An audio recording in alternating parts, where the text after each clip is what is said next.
It's you. You know her? It's been a long time.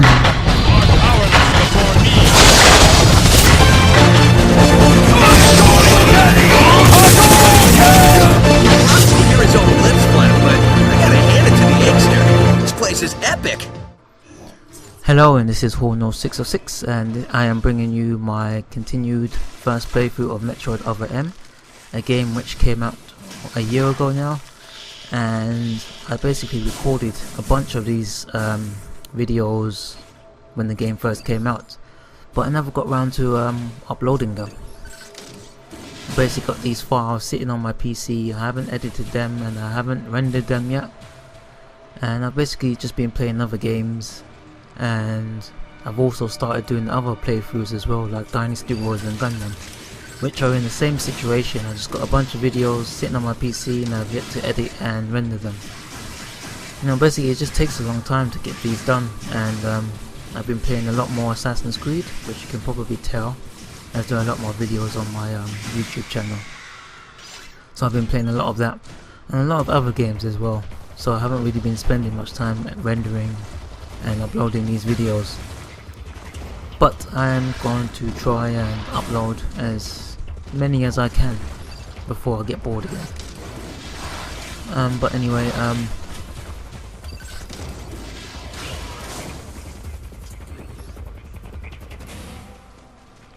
as I was saying,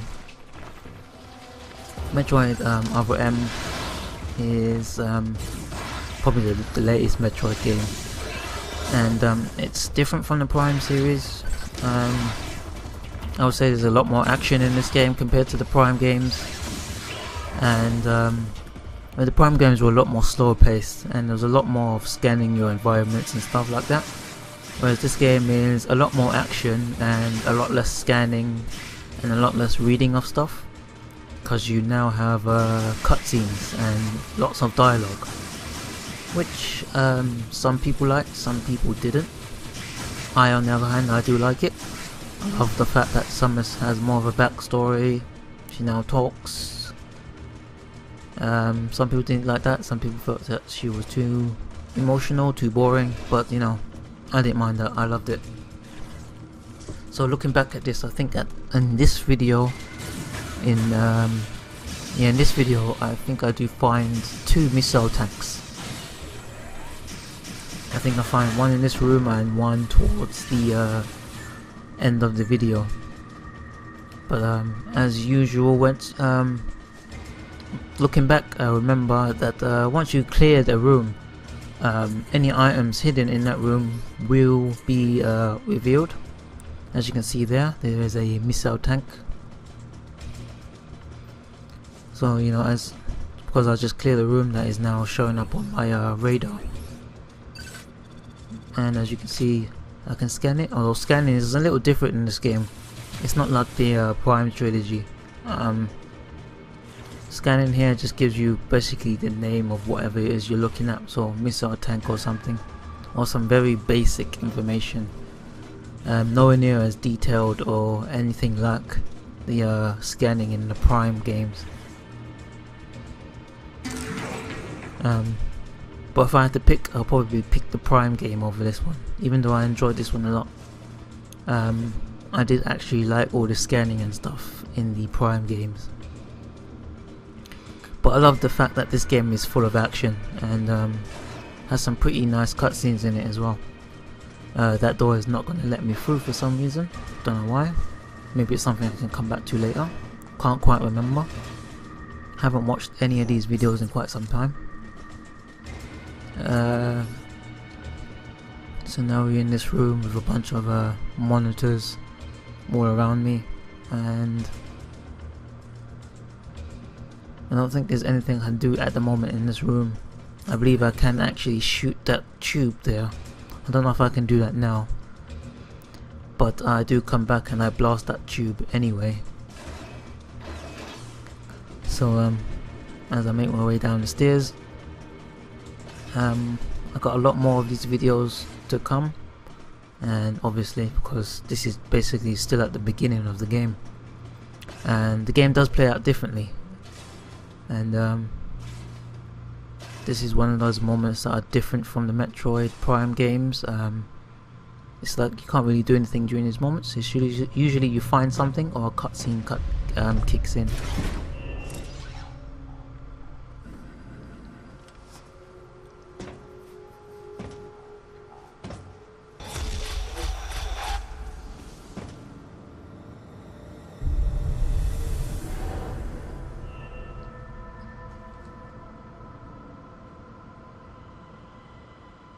The large cage-like booth looked like something had been raised in it, and in one corner was the miserable form of a researcher's corpse.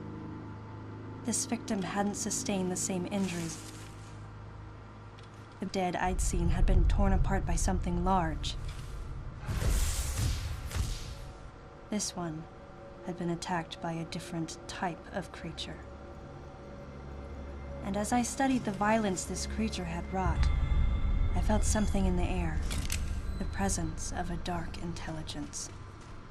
So as I was saying before, during these moments, usually you either find something or a cutscene kicks in. There isn't much else you could do, as I remember back. But anyway, back out here. As I was saying before, another thing that is different compared to the Prime games is Samus doesn't actually lose her abilities. Compared to the Prime games where she always lost her abilities and had to pretty much recollect them all over again. In this game, she chooses not to use them. Usually because she's been told to not use them. If you watch one of the earlier videos, you kind of find that out.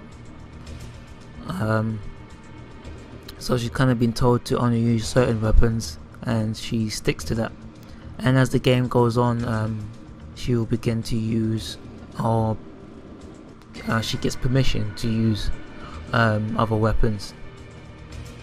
So it's pretty cool. I guess that's a slightly different take on it. I mean, you don't have to collect the weapons, but at the same time you can't use them until a certain point in the game. So I guess it is kind of similar to the Prime in that way. You can only, in the Prime games, you can only use a weapon once you've collected it. In this game, you can only use a weapon once you've been given permission.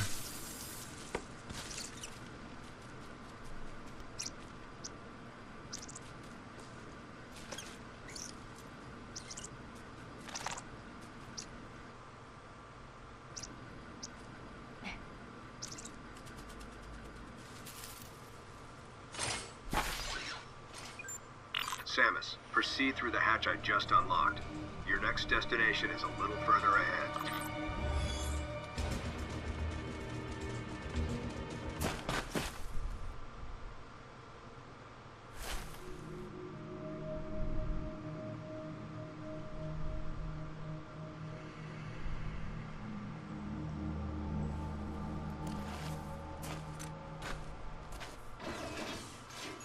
I don't remember much about the story, but that white thing is kind of creepy, just reappearing behind me like that.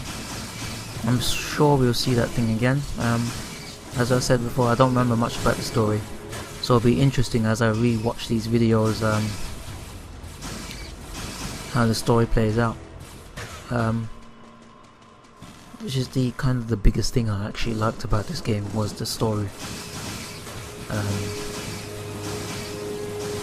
So in this section here, I believe I find my second missile tank, and as per usual, for it to reveal itself, I need to clear out this room here of all the enemies. In order to do that, I need to kill these things, these flying things, whatever they're called, I don't know. I don't think this game ever does tell you what the creatures are called. I can't quite remember. In the Prime games you could always scan them and it would tell you their names, but in this game I don't think it does that. Anyway, to fully get rid of these things, I need to destroy both nests, and I've destroyed one nest already. I just need to destroy the next one, and the missile should reveal itself.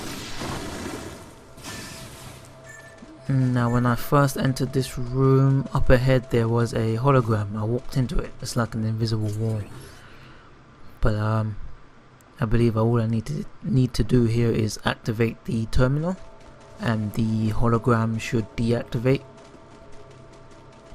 That's another thing that this game kind of uses, is the hologram.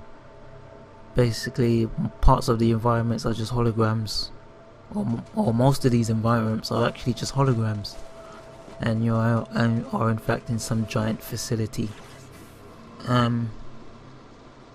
It seems, anyway. I can't remember much about how the game plays out,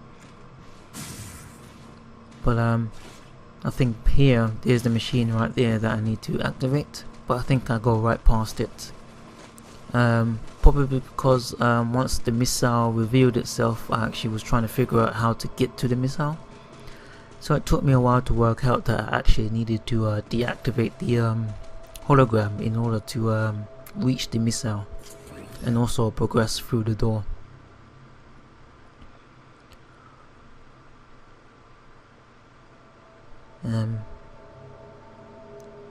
Another difference between this and the Prime games is when you're in first person mode, you can't move. You can only you can aim, but that's about it. You can't physically actually walk or run anywhere, not like the Prime games.